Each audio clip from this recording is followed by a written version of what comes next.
சென்னை அண்ணா அறிவாலயத்தில் முதலமைச்சர் மு.க.ஸ்டாலின் திமுகவின் தேர்தல் அறிக்கையை சற்று நேரத்தில் வெளியிட உள்ளார். கூடுதல் விவரங்களை செய்தியாளர் ராஜகுமரன் வழங்க கேட்கலாம். ராஜகுமரன், வணக்கம். இன்னும் சற்று நேரத்தில் திமுகவின் தேர்தல் அறிக்கை வெளியிடப்பட இருக்கிற நிலையில் இதில் என்னென்ன எதிர்பார்ப்புகள் எழுந்திருக்கின்றன? விவரங்களை பதிவு பண்ணலாம். முதலமைச்சர் மு.க.ஸ்டாலின் இன்னும் சற்று நேரத்திலே திமுக தலைவர் என்ற முறையில் அந்த கட்சியினுடைய தேர்தல் அறிக்கையை வெளியிட இருக்கின்றார். இதற்காக அண்ணா அறிவாலயத்திலே ஏற்பாடுகள் செய்யப்பட்டிருக்கின்றன.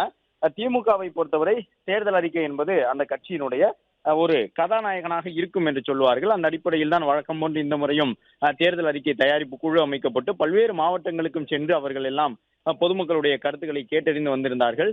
பல்வேறு எதிர்பார்ப்புகள் இருக்கின்றன. திமுகவினுடைய தேர்தல் அறிக்கையில் எவையெல்லாம் இடம்பெறப் போகின்றன, மாணவர்களுக்கு என்ன வாக்குறுதியை திமுக வழங்கப் போகின்றது, பெண்களுக்கான மகளிர் உரிமை தொகை போன்ற அதிரடி திட்டங்களை அமல்படுத்தி இந்தியா முழுவதுமே முதலமைச்சர் மு.க.ஸ்டாலினுடைய பல்வேறு திட்டங்களை பின்பற்றக்கூடிய வகையிலே தமிழ்நாடு என்பது பல வகையில் மற்ற மாநிலங்களுக்கு ஒரு முன்னோடி மாநிலமாக மாற்றப்பட்டதாக தொடர்ந்து முதலமைச்சர் சொல்லி வந்தார். அந்த அடிப்படையிலே திராவிட மாடல் 2.0விற்கான அமல்படுத்தக்கூடிய வகையிலான வாக்குறுதிகளாக என்னவெல்லாம் இருக்க போகின்றன என்கின்ற பல்வேறு கேள்விகள் இருக்கின்றன.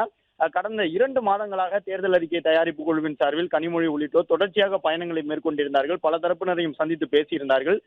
ஏற்கனவே முதலமைச்சர் கூறியிருந்ததற்கேற்ப பொருளாதார வளர்ச்சி என்பது 2030க்குள் பெரிய அளவில் வளர வேண்டும் என்பதற்காக பல திட்டங்களை தமிழக அரசு செயல்படுத்தியிருந்தது இந்த 5 ஆண்டு கால ஆட்சியிலே. இந்த 5 ஆண்டு கால ஆட்சி மீண்டும் 5 ஆண்டுகள் தொடரக்கூடிய விதமாக பல்வேறு முன்னெடுப்புகளை செய்திருப்பதாக முதலமைச்சரும் தமிழக மக்களுக்கு வாக்குறுதி அளித்திருந்தார். இந்த நிலையில் தான் இன்னும் சற்று நேரத்திலே அண்ணா அறிவாலயத்தில் முதலமைச்சர் இந்த திமுகவின் தேர்தல் அறிக்கை 2026 சட்டமன்ற தேர்தலுக்கான அறிக்கையினை வெளியிட இருக்கின்றார். மகளிர் உரிமை தொகையை பொறுத்தவரை 2000 ரூபாயாக உயர்த்தி ஏற்கனவே முதலமைச்சர் அறிவிப்பினை வெளியிட்டிருக்கின்றார். அது குறித்து தேர்தல் அறிக்கையில் வாசகங்கள் இடம்பெறும், வாக்குறுதிகள் இடம்பெறும் என்று எதிர்பார்க்கப்படுகின்றது. அது மட்டுமல்லாமல் முதலமைச்சர் ஏற்கனவே சொல்லியிருந்தார் பல்வேறு புதிய வாக்குறுதிகள் என்னவாக இருக்க போகின்றன என்பது குறித்தும். அது மட்டுமல்லாமல் நீட் தேர்விலிருந்து விலக்கு கோரக்கூடிய விதமாக தமிழக அரசினுடைய செயல்பாடு இருக்கும், திமுக தலைமையில் திராவிட மாடல் 2.0 ஆட்சி அமைந்தாலும் என்கின்ற கருத்தையும் முதலமைச்சர் கூறியிருந்தார். எனவே தேர்தல் அறிக்கையிலே அது குறித்த வாக்குறுதிகளும் இடம்பெற்றிருக்கும் என்று எதிர்பார்க்கப்படுகின்றது. ஏற்கனவே மற்றும் ஒரு முக்கிய கட்சியான அனைத்து இந்திய அண்ணா திராவிட முன்னேற்ற கழகம் தன்னுடைய தேர்தல் வாக்குறுதிகளை வெளியிட்டிருக்கின்றது. நிறைய பிரிட்ஜ் உள்ளிட்ட இலவச வாக்குறுதிகள் எல்லாம் அதில் இடம்பெற்றிருந்தன. இந்த நிலையிலே திமுக என்ன மாதிரியான வாக்குறுதிகளை வெளியிட போகின்றது என்பது ஒட்டுமொத்த தமிழக மக்களும் எதிர்பார்த்து காத்திருக்கக்கூடிய ஒரு செய்தியாக இருக்கின்றது. ஏனென்றால் முன்னாள் முதலமைச்சர் கருணாநிதி அவர்கள் ஆட்சியில் இருந்த காலம் தொடங்கி 2006 தேர்தலுக்கு திமுக வழங்கியிருந்த தேர்தல் அறிக்கையிலே இலவசமாக வண்ண தொலைக்காட்சி உட்பட பல்வேறு அம்சங்கள், ரேஷன் கார்டுதாரர்களுக்கு இலவசமாக அரிசி கொடுத்தது என்பது உட்பட பல இலவச திட்டங்களை நடைமுறைப்படுத்தி இருந்தது திமுக. எனவே மற்ற கட்சிகளை காட்டிலும் திமுகவினுடைய தேர்தல் வாக்குறுதி என்பது பொதுமக்களுடைய அடிப்படை தேவைகளை பூர்த்தி செய்து கொடுக்கக்கூடிய விதமாக பல கவர்ச்சிகரமான வாக்குறுதிகள் இடம்பெற்றிருக்கும். கனவாக மக்கள் நினைக்கக்கூடியதையெல்லாம், குறிப்பாக அடித்தட்டு மக்களுக்கு பொருளாதார ரீதியாக கனவாக இருக்கக்கூடிய பல விஷயங்களை செய்து கொடுத்ததில் தமிழகத்திலே திமுகவிற்கு ஒரு மிகப்பெரிய பங்களிப்பு உண்டு. அந்த அடிப்படையில் தான் திமுகவினுடைய வாக்குறுதியை எவ்வாறு முதலமைச்சர் வழங்கப் போகின்றார் என்ற ஒரு மிகப்பெரிய எதிர்பார்ப்பு எழுந்திருக்கின்றது.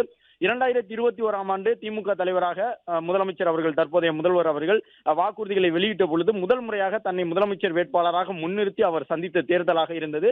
இந்த முறை ஏற்கனவே 5 ஆண்டு கால ஆட்சியை நிறைவு செய்திருக்கின்றார். அதன் தொடர்ச்சியாக திராவிட மாடல் 2.0 ஆட்சியை தொடர செய்ய வேண்டும் என்ற முனைப்பு காட்டி வரக்கூடிய முதலமைச்சர் அதற்கு ஏற்ற வாக்குறுதிகளை இடம்பெற செய்திருப்பார் என்று எதிர்பார்க்கப்படுகின்றது. கடந்த முறை 500க்கும் மேற்பட்ட வாக்குறுதிகள் எல்லாம் இடம்பெற்றிருந்தன. அந்த வாக்குறுதிகள் தொடர்பாக எதிர்க்கட்சிகள் பல விமர்சனங்களை இப்போது முன்வைத்துக் கொண்டிருந்தாலும் கூட பெருமளவிலான வாக்குறுதிகளை நிறைவேற்றி கொடுத்து விட்டோம் என்பதை முதலமைச்சர் திட்டவட்டமாக தெரிவித்திருந்தார். அது மட்டுமல்லாமல் முதலமைச்சர் மிக தெளிவாக மற்றொரு விஷயத்தையும் சொல்லியிருந்தார். அதாவது, ஒரு சில வாக்குறுதிகள் நிறைவேற்றப்படவில்லை என்று அதிமுக உள்ளிட்ட எதிர்க்கட்சியினர் குற்றம் சுமத்துகின்றார்கள். அதை நாங்கள் மறுக்கவில்லை. ஆனால் அந்த வாக்குறுதிகள் மத்திய அரசு சார்ந்த வாக்குறுதிகளாக இருந்தன. வழக்கமாக மாநில அரசு நிறைவேற்றக்கூடிய வாக்குறுதிகளை நாங்கள் நிறைவேற்றி கொடுத்து விட்டோம். ஆனால் ஒரு சில விஷயங்களை நிறைவேற்றுவது என்பது மத்திய அரசினுடைய அதிகாரம் சார்ந்தது. எனவேதான் வாக்குறுதி வழங்கும் பொழுது நாங்கள் சொல்லியிருந்தோம், வலியுறுத்தப்படும், அதற்கான முயற்சிகள் எடுக்கப்படும் என்று. சில வாக்குறுதிகளுக்கு, நீட் போன்ற வாக்குறுதிகளுக்கெல்லாம் அதற்கான முயற்சி எடுக்கப்படும், நடவடிக்கை எடுக்கப்படும், வலியுறுத்தப்படும் மத்திய அரசை என்கின்ற ஒரு வாசகத்தை பயன்படுத்தியிருந்தோம். எனவே மாநில அரசு தன்னுடைய அதிகாரத்துக்கு உட்பட்டு எவற்றையெல்லாம் செய்ய முடியுமோ அவை அனைத்தையும் எங்களுடைய வாக்குறுதியாக நாங்கள் சொன்னதை நிறைவேற்றி கொடுத்து விட்டோம். மத்திய அரசு துணையோடு தான் நிறைவேற்ற முடியும் என்கின்ற மத்திய அரசு வசம் அதிகாரம் இருக்கக்கூடிய வாக்குறுதிகளை தனிப்பட்ட முறையிலே ஒரு மாநில அரசாக எங்களால் நிறைவேற்றி கொடுக்க முடியவில்லை. அதன் காரணமாகத்தான் நீட் விலக்கு உள்ளிட்டவற்றை முழுவதுமாக எங்களால் பூர்த்தி செய்து கொடுக்க முடியவில்லை என்பதையெல்லாம் முதலமைச்சர் சொல்லியிருந்தார். எனவே எதிர்க்கட்சியினுடைய விமர்சனத்திற்கான பதிலாக அந்த ஒரு முக்கியமான கருத்தை முதலமைச்சர் கூறியிருந்தார். அந்த அடிப்படையில் எதிர்க்கட்சிகள் நிறைவேற்றப்படாத வாக்குறுதிகள் என்று குறிப்பிட்டு காட்டியதையெல்லாம் தமிழக மக்கள் உணர்ந்து கொள்ள வேண்டும். அவை அனைத்துமே முழுக்க முழுக்க மத்திய அரசு செய்து கொடுக்க வேண்டிய வாக்குறுதிகள், மத்திய அரசினுடைய அதிகாரத்துக்கு உட்பட்டவை. ஆனால் அவற்றை நிறைவேற்றுவதற்காக நாங்கள் எடுத்த முயற்சிகள் என்ன என்பதை சட்டப்பேரவையிலும் தெரிவித்திருக்கிறோம், பொதுமக்களுக்கும் நாங்கள் வெளிப்படையாக கூறியிருக்கின்றோம் என்றெல்லாம் முதலமைச்சர் தெளிவுபடுத்தியிருந்தார். எனவே இப்பொழுது வெளியாகக்கூடிய இந்த வாக்குறுதி திராவிட மாடல் 2.0 ஆட்சிக்கான ஒரு அச்சாரமாக இருக்கும் என்கின்ற எதிர்பார்ப்போடு திமுகவினர் காத்திருக்கின்றார்கள். திமுகவிலே வேட்பாளர் பட்டியல் வெளியிடப்பட்டிருக்கின்றது. நேற்று மாலை தான் திமுக வேட்பாளர் பட்டியலை முதலமைச்சர் வெளியிட்டிருந்தார். திமுக சார்பிலே வேட்பாளர்கள் பலரும் இன்றைக்கே தேர்தல் பரப்புரையில் ஈடுபடுவதற்கான முழு அளவிலான ஆயத்த பணிகளை மேற்கொண்டு விட்டார்கள். அண்ணா அறிவாலயத்திலும் கூட அதுபோன்ற ஏற்பாடுகள் செய்யப்பட்டிருக்கின்றன. முதலமைச்சர் பயணிக்கக்கூடிய வாகனம் எல்லாம் தயார் நிலையில் இருக்கின்றது. 31ஆம் தேதி திருவாரூரில் இருந்து முதலமைச்சர் பயணத்தை தொடங்கப் போகின்றார்.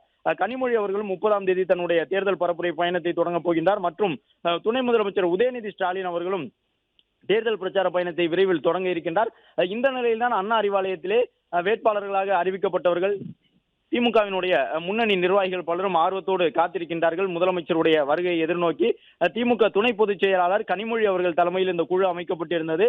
குழு அமைக்கப்பட்ட அந்த காலத்திலேயே கனிமொழி அவர்கள் பல்வேறு எதிர்பார்ப்புகளை ஏற்படுத்தக்கூடிய விஷயமாக அவற்றையெல்லாம் சொல்லியிருந்தார். அதாவது திமுகவினுடைய தேர்தல் அறிக்கை கதாநாயகனாகவும் இருக்கும், கதாநாயகியாகவும் இருக்கும் என்றெல்லாம் சொல்லியிருந்தார். அதன் மூலமாக பெண்களை கவரக்கூடிய பல வாக்குறுதிகள் அதில் இடம்பெற்றிருக்கும் என்பதை சூசகமாக கனிமொழி அவர்கள் சொல்லியிருந்தார். இப்பொழுது கூட முதலமைச்சர் சற்று முன்பாக ஒரு முக்கியமான செய்தியினை பகிர்ந்திருந்தார். தமிழ்நாடே தலைப்புச் செய்திக்கு தயாராகி விட்டீர்களா என்று முதலமைச்சர் கேட்டிருந்தார். அதாவது முதலமைச்சருடைய சொல்லின் சாராம்சம் என்னவென்றால், நாங்கள் சொல்ல போகின்ற இந்த வாக்குறுதிகள் தான் அடுத்த சில நாட்களுக்காக தமிழகத்தினுடைய தலைப்புச் செய்தியாக இருக்கும் என்பதாக முதலமைச்சர் சொல்லியிருந்தார். கடந்த காலங்களில் திமுகவினுடைய தேர்தல் அறிக்கையும் அவ்வாறுதான் இருந்தது. 2006 தொடங்கி இப்பொழுது இருக்கக்கூடிய தலைமுறையினர் பார்த்த தேர்தல் என்றால் 2006 தொடங்கி நல்ல நினைவில் இருக்கும். அனைத்து தேர்தலிலும் திமுக வழங்கி இருக்கக்கூடிய தேர்தல் அறிக்கை என்பது எதிர்க்கட்சிகளுக்கு ஒரு மிகப்பெரிய சவால் அளிக்கக்கூடிய தேர்தல் அறிக்கையாக இருக்கும். குறிப்பாக தேர்தல் அறிக்கை வெளியிடப்பட்ட பிறகு இவற்றையெல்லாம் நிறைவேற்றி கொடுக்க முடியுமா, அவ்வளவுக்கு நிதி வசதி இருக்கின்றதா என்பதாக எல்லாம் பல கேள்விகள் எழுப்பப்பட்டாலும் கூட அந்த வாக்குறுதிகளை முழு அளவில் நிறைவேற்றி கொடுப்பதற்கு திமுக சார்பிலே பல முயற்சிகள் எடுக்கப்பட்டிருந்தன.